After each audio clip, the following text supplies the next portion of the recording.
Okay, good morning and hello everyone and welcome to today's session, our third interview forming part of our webinar series, how not to drive your business to zero but actually set yourself up to thrive in the aftermath.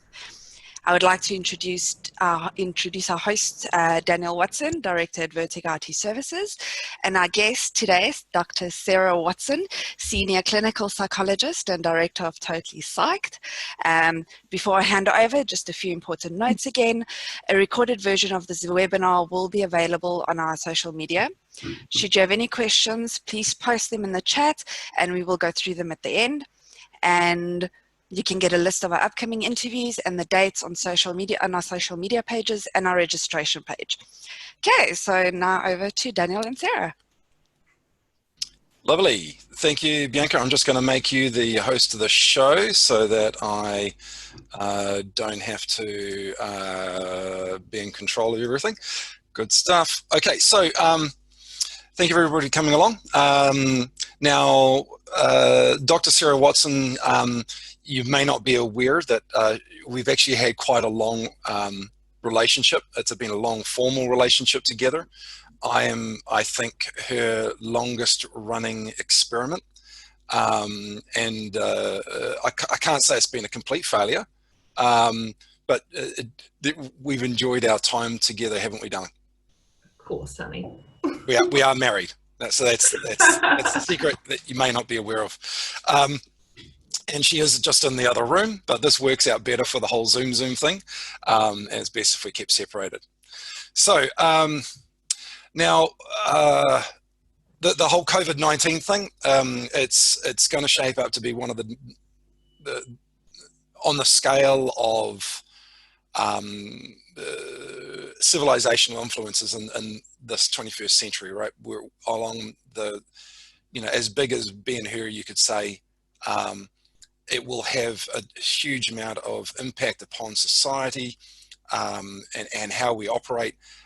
So I'm doing this series to get experts' opinions about how we can, push our way through it, as well as make sure that we're coming out the other side. Because it's, for a lot of people, this will be like taking a sledgehammer to the head in terms of impact on their life and their ability to function. Mm-hmm. All right. So, from Sarah, you're extremely well-respected clinical psychologist, and I can say that not just as blowing a horn, but when you're having your lecturers refer their children to you, you know that you're doing well. So, from your perspective as a psychologist, what's the biggest mistake a business owner might be making right now, or could make in this situation? Yeah, it's an interesting question, because I think probably the biggest thing that most people are experiencing right now, other than a huge amount of change, is the pressure to be making the right decisions, and also managing their own stress. This is a time that we've never had before. So we don't know what is right. We don't have templates for how we should do things. We're just all having to figure it out for ourselves. And I guess that's the main thing to be considering for ourselves, is that we are making sensible, rational decisions. As business owners and leaders within our teams and in our fields even, it's really important to be thinking things through right now. When we don't know what we're doing, or we feel like we don't know what we're doing, we're dealing with so much unknown, it's easy to get really anxious. And that is completely and utterly normal and what we should expect. But it does take a little bit of managing. So what that means is, when we make decisions, we need to write them down, record them first of all, then take a little bit of time away, and then to think about it, to process it. It's a bit like if you have a disagreement with somebody who you feel really passionately about. The adage that you want to write it down and think about it, write that email, and then you come back a day later. That kind of principle. The idea with that is, because initially we're going to be emotional. That's okay, that's normal, we're under a lot of stress. but write it down, then go away and then come back. If it still looks like the best decision, then you know you've also engaged that rational part of your brain, not just being led by emotions. Because I would say that being led by emotions is probably potentially the biggest risk for a lot of owners who oftentimes are feeling very much on their own and trying to work it out.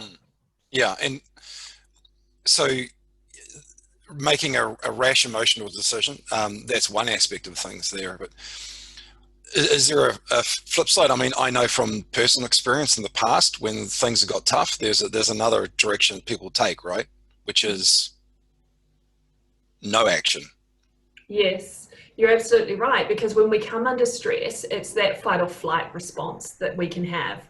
And part of that is also freeze.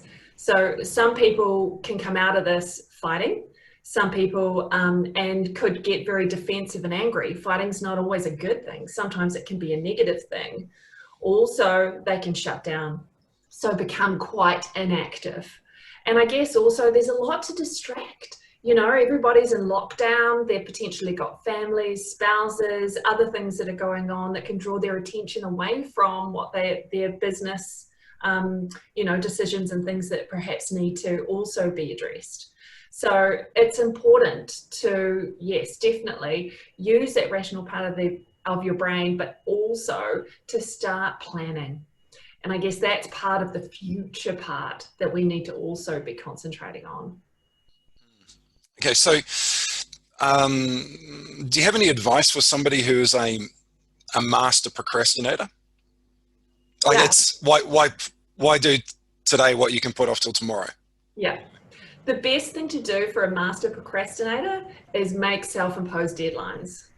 So really hard to do that because there isn't exterior things that are going to make those deadlines a requirement. Instead, they're for yourself. So the best thing to do is, I'm not going to go and, let's say it's midday, I'm not going to go and have what I would usually have of an evening. Maybe it's a glass of wine, maybe it's a beer or something like that, until I get X, Y, or Z done, or all three of those things done. Yeah. So you're putting yourself a deadline that's important to you, whatever that may be.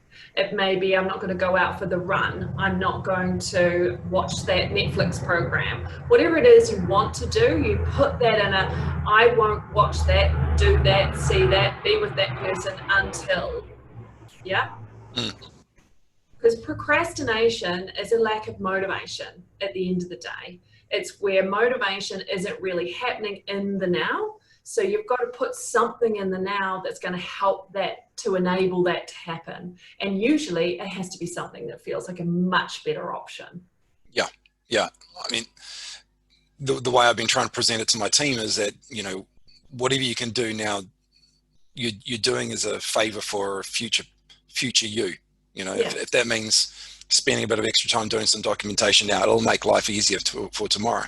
And the same thing, anything you do as a business owner, if you can stack into it right now, it will pay off eventually. But I want to go back to something else that you mentioned, which is so making plans as a business owner to help deal with the uncertainty, right? Because things have been changing on a day-by-day, week-to-week basis. We're not quite clear. Making those plans will help put in some, and I'm harking back to my my military training experience here, where you always have to plan for what is the most likely case scenario, and what is the most, you know, what is the most likely enemy plan of action, and what is the most dangerous course of action the enemy could take, right? And when you're applying that same idea to your business, then you've got some, it's not necessarily a best case scenario, because what's the point? If the best case scenario comes through, you're fine. It's like, what is the most likely to happen, and what's the worst thing that could happen to you? But what about the staff, right? Because everybody who's in business, usually, even if they've got an employee of one and them themselves, they're having to deal with possibly people's emotional reactions to uncertainty. What advice do you have for people like that? Well, I think understanding compassion are number one. It can be really easy when, as an employer and also a leader yourself, to be quite stressed. And when we are quite stressed, then we don't necessarily have the patience or the ability to be able to manage other people's stress in the same way. So it's really important to, number one, it's a bit like the whole adage of, you know, you need your own oxygen mask before you provide it to your children. It's the same way for leadership. You need to look after yourself, first of all, before you can look after your employees and your team. And what I mean by that is making sure that you're managing your stress, because it's important for you to feel as calm as possible when you approach those kind of discussions. If you're calm, then you're able to be compassionate and give them the space to potentially be upset. If you're decreasing their hours, or you're having to let them go, or you're having to have a tough conversation about how their work is now going to look like, and you know, or you can predict that it's unlikely to be something that they're going to feel happy about, you need to give them the space to be disappointed, potentially to be angry. That is okay, and that is natural. However, at the same time, you want to provide as much reassurance as you possibly can. So what people need when they feel like they're scared, they're worried, is they need to feel contained. So what you want to have prepared for them is some kind of package, so that you're not just saying to them, I'm cutting back your hours, for example, and you're not giving them to this much, and this is what the plan is, and then after lockdown, this is what we're looking at. It may be this, as you were rightly saying, Daniel, it could be a plan A, a plan B, and a plan C, but you're being really clear with them that there are plans afoot, there is containment for them, there are options. You're not just saying, this is it, it's less than, off you go, which is really anxiety provoking. So you want to look after them and any emotions that they might rightly feel. Yeah. Okay. So a package, you know, with well-defined edges to it, right? So this is because of this. This is what we're going to do until this point, and then this is absolutely. And look, we don't necessarily know exactly how everything is going to turn out here. Sorry, that's the airplanes going over from Whenua Air Base at the moment. I'm not sure if you'd hear those, but no, it's just one plane doing circuits. We don't have but yes, it's about having some specifics and being clear. Look, it is shifting sands at the moment. Things will change, but right now, this is what's happening. And if anything does change, I will let you know. That kind of thing gives containment. The other bit that's really important is the way that you are in those communications with staff. So if you are stressed out and you're talking it like in a stressed out manner in that respect, then they're not going to feel contained. That's going to be communicating to them that you are not managing. So it's also important to use the right tone of voice, to make sure that you speak clearly, slowly, calmly, so that they can hear that you are solid. You know what you're doing, you've got everything handled, because you are the role model. You're the one that they want to feel like they can look to, and you've got it. Awesome. Yeah, no, I love that. Using your late night DJ voice to keep them calm and contained. And let you know, even if you're a quivering mess in the inside, you're making it up as you go along, what you've got to communicate is, and that's part of leadership, isn't it? Is I am here, I am in control, I am looking after you. Certainly good. So, and different, I think it's always worth recognizing that different people have different thresholds, right? Yeah. And it's very easy to get caught up as a leader and going, well, I can handle this, you know, like, but you know, you might tolerate quite a high level of stress because you're used to it. You've got things Mm. in place that you do, and you know you can handle that jangle well. But others, you know, you don't know what's going on in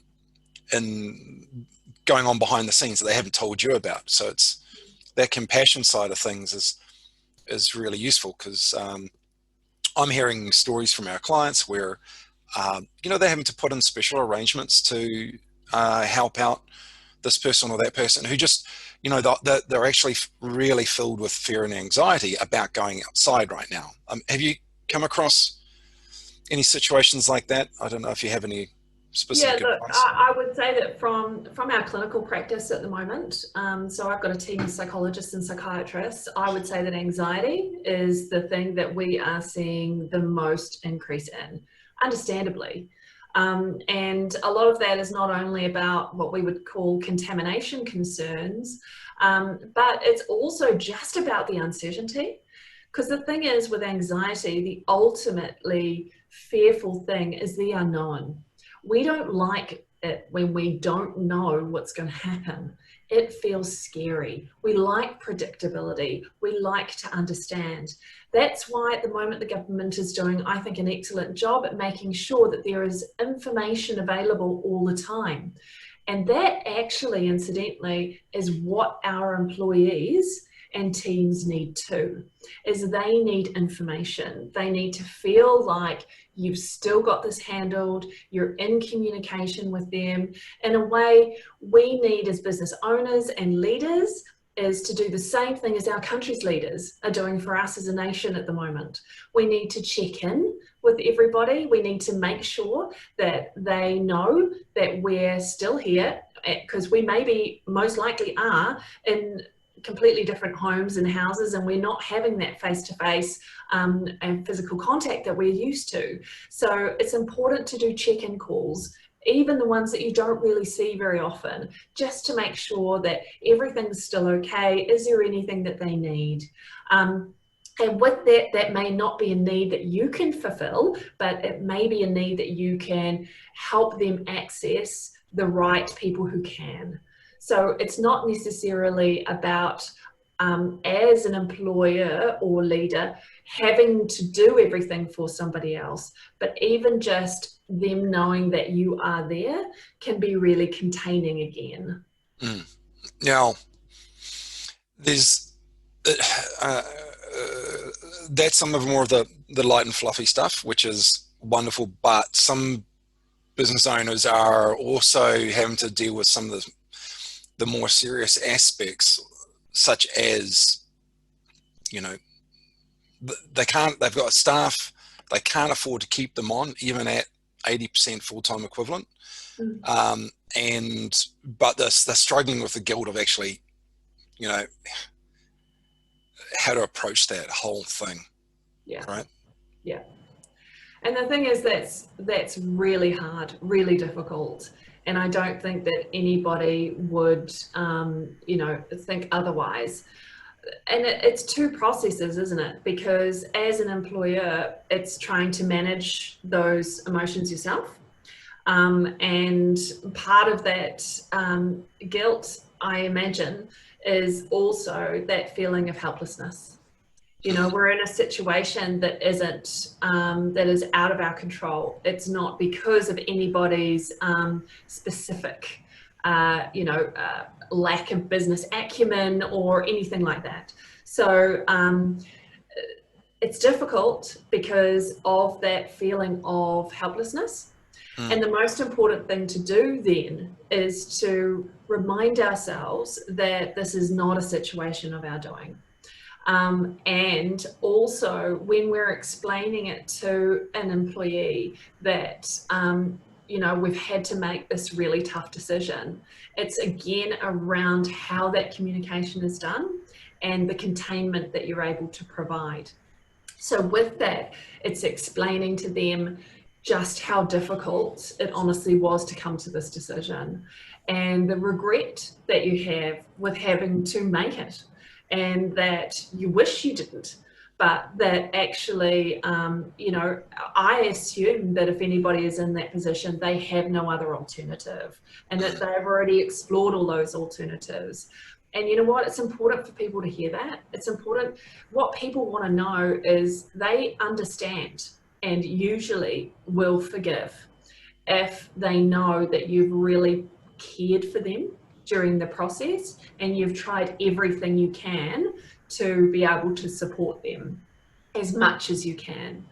Also that, you know, if there's a chance after, you know, once things have repaired and that you're going to be working hard to repair the situation once the lockdown is over, that, you know, you will, assuming that this is the case, of course, that they may be one of the first people that they call when they get an opportunity to start rehiring again. Yeah. You know, that they're valuable, that, you know, there is regret and value in that person. So I guess what I'm saying is we can have conversations that are very businesslike, and we can have conversations that are businesslike and they are also supportive. And the ones that are supportive as well are ones where you're also talking to the person. You're not just solving the business problem. Does that make sense? No, it does. And I guess that you don't, if you are staring at that decision, you don't want to, you know, keep staring at it for a long time. You know, it doesn't get in, it's not going to get any fresher, you know. No. So you need to make that move, but do it with empathy and you know, letting them know what they can expect in the future as well. So there was a question that came in via email.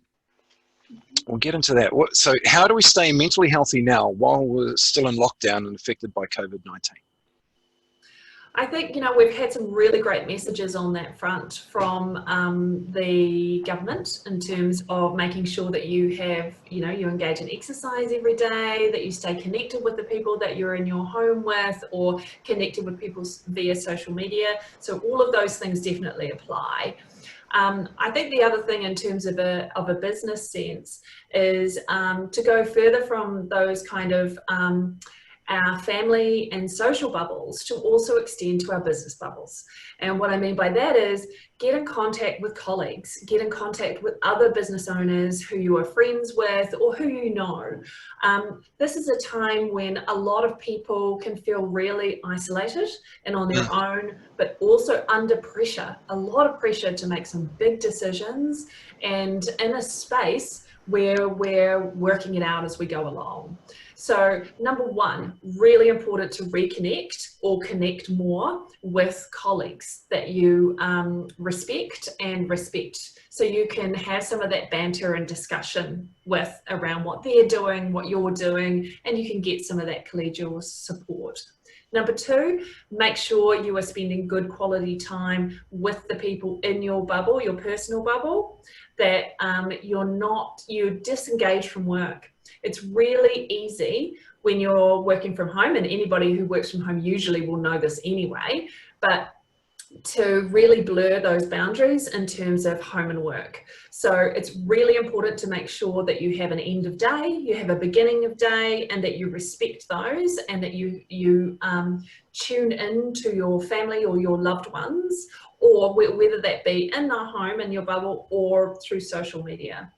And number three, make sure you get out of the house. So if you can get out and do some of your calls while you're walking in your neighborhood, or if you can, do you know what some of the the research that shows the biggest effect on positive mental health during times of stress such as these is actually just simply being in nature, believe it or not. Really? So, okay. Yeah. So, and nature can be many things, but generally it's being out where there's a lot of trees. You know, we're so fortunate in New Zealand because most suburbs have walking tracks, or they have some place that you can usually get to, a park, where you can be in nature. So if you're feeling particularly stressed and you need to look after yourself, then that's also a really good thing to do. Find yourself some space out there. Yeah.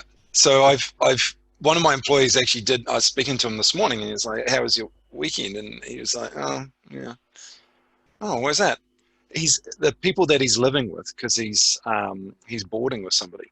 They're an older couple, and they don't like him going out at all. They're so Afraid. they're so anxious about the whole COVID-19 thing. They just won't let him go out. So Yeah. he's literally stuck inside. So I might have to have a bit of a chat with him, suggest some ways that he can perhaps Yeah. talk them through that. Yeah, and I mean, I guess it also depends on how big the property is. Like just having dinner outside, if you can have dinner outside, or doing something, you know, lying on or sitting on the driveway and doing some stuff, you know, so that you're not in the house all of the time. Yeah. But also maybe reassuring that, you know, the government has said that it is fine for us to be able to walk around and move around within our suburbs. So, and actually is really recommending that we do that. The kids and I had a great session of stargazing up on the roof last week, which was awesome. It was kind of communing with nature. Now I've had a couple more questions come in. There's a few more. I better get to them before they scroll off my screen. What can we do now that will help us thrive after the lockdown comes off? So if we go from level 4 to level 3, from a psychological perspective, what are the things that would kind of put us right in the gun? So right now, it's plan. So right now you may have a bit more time that's available for you. So utilizing that time, I'm talking about within your business day, to make plans.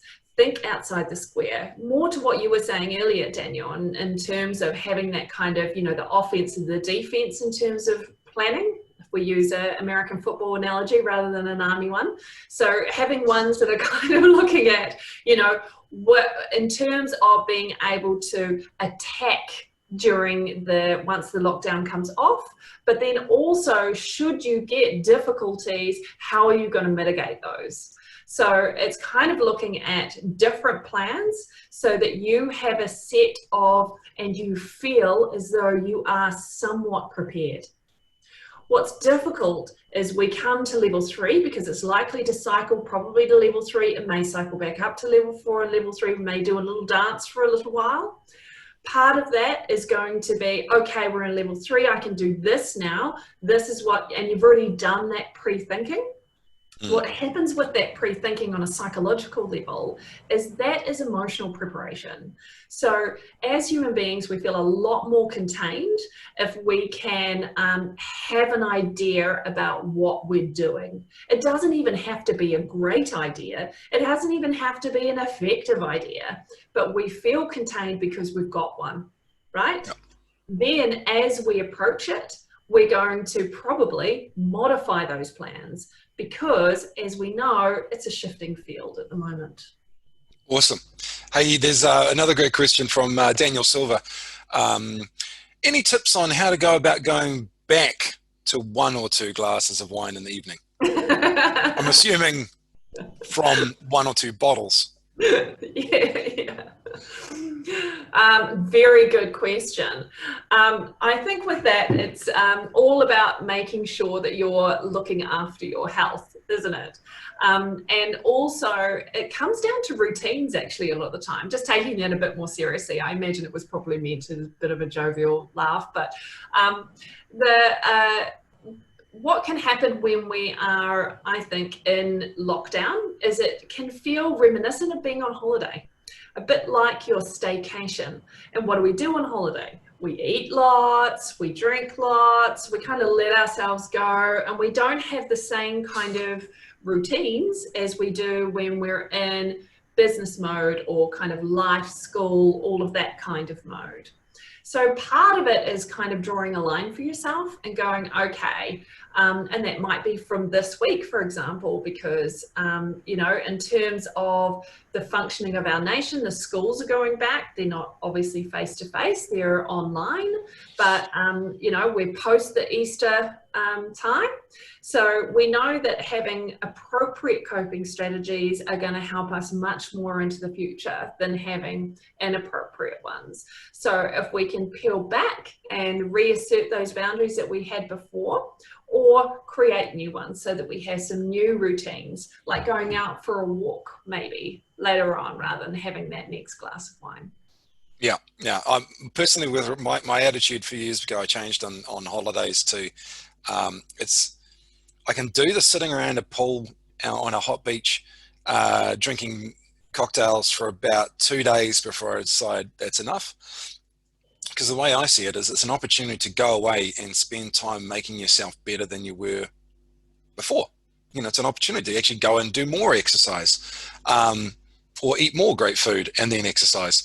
I'm not so keen on like turning off the treats. I'd rather do more hard out exercise because that's fun too. But everybody is different. Everybody's different. Everybody's different, yeah. So another question from Bianca, and it's probably applicable to a lot of people, is that now that most people are working from home and school starts tomorrow, what are some good tips to implement in order to manage both simultaneously?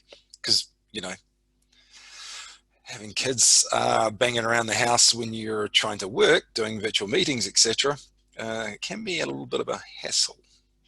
Absolutely, absolutely. And I guess this is where it's going to be different depending on whether it's a solo parent situation or whether there are two parents or potentially other adults within the house.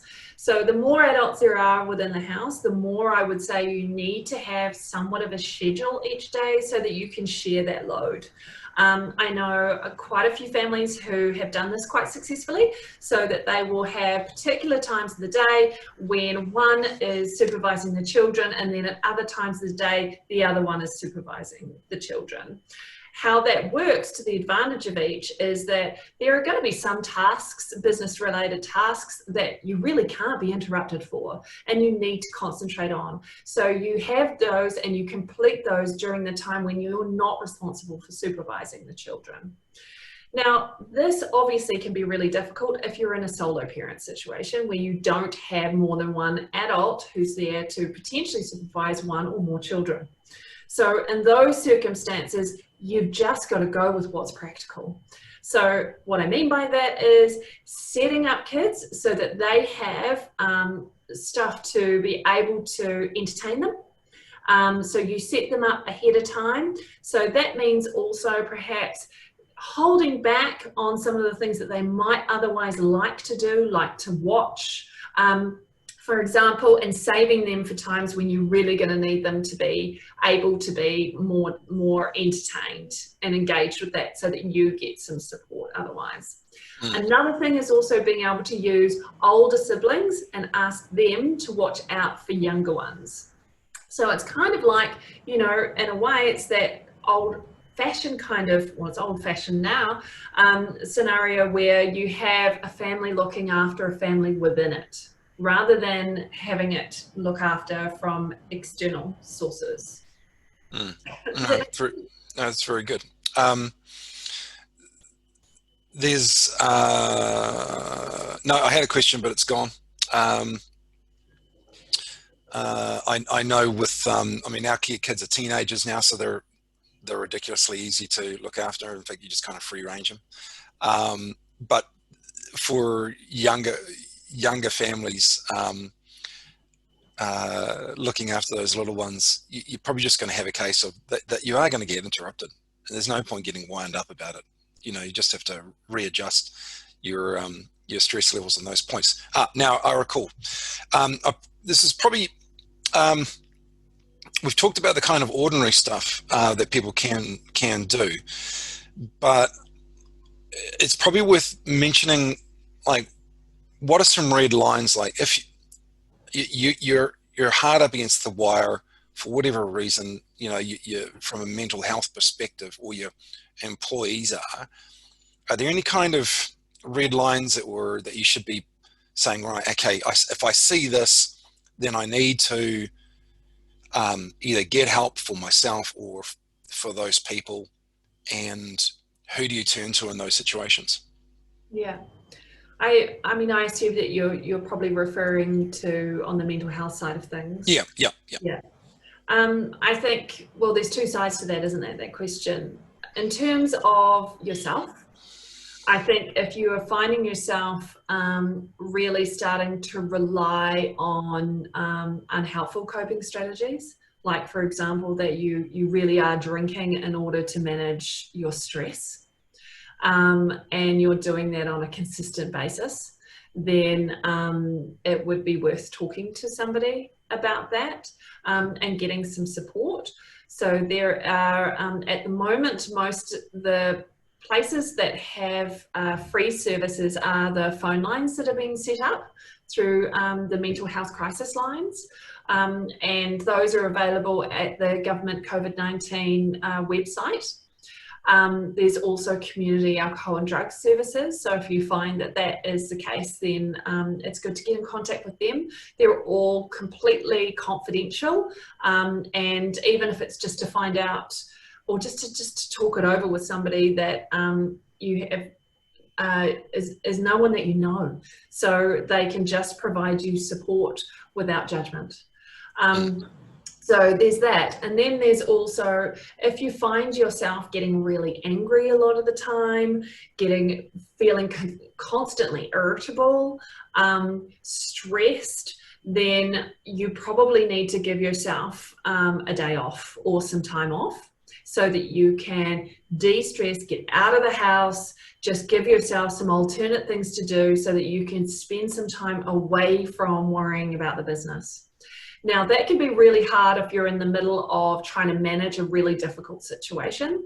So what you can do is write a plan before you take a day off, and say, I am taking a day off, and this is what is happening between now and then, and when I come back, this is what I will be doing. So you're kind of letting everybody know as well. You're communicating that day off. You don't just go, MIA, missing in action. Yeah. Because at the moment, even the Prime Minister has to take some days off. Everybody needs to have some downtime. It's really important for our mental health.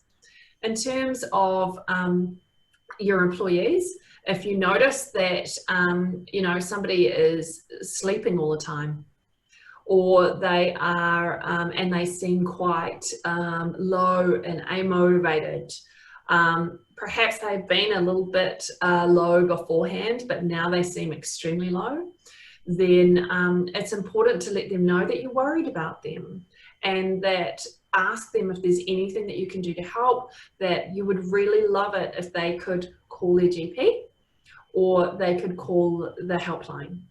The GPs have huge amounts of available appointments at the moment because everybody is assuming that they're too busy. Actually, they're underworked. So any concerns, suggest that they go and see their GPs or the helpline. Now, counselling is not for everybody. Some people just really would rather not, and that's okay. But going to see a GP will give access to some other options as well. And it means that you are, our job as leaders is not to solve everything, but it's to help people get connected to those who can if we can't. Awesome. All right. I think we've gone 39 minutes. The target time is half an hour, but I thought that was interesting enough for us to just keep going. If there's any other questions that anybody wants to type into the chat session now, we'll take that. But otherwise, I just wanted to thank you, darling, for coming and talking with me today. I know you've travelled a long way to be here, and I appreciate the effort you've made. Awesome. Thank you, everybody, for having me. I hope this has been helpful. Awesome. Great stuff. Thank you, everybody, coming along. We'll get this posted up on YouTube and sent out. And we'll catch everybody next time. Bianca, can you tell us what's the next one that we've got coming up? Just to put you on the spot like that. I'll even unmute you. If you're going to unmute yourself. No? Oh, well. Oh, there we go. Bianca, Oh, yes. Sorry. Just a second. You caught me off guard there completely. I was so into this interview now. Everything else just disappeared. Well, if you want to keep a watch out on our registration page, I'm going to upload that. And then we've got, yeah, just have a look at that. Sorry, I'm completely caught off guard now. This was so great. I'm Awesome. still like processing all of that. All right, great stuff. Sarah, if people want to get hold of you, what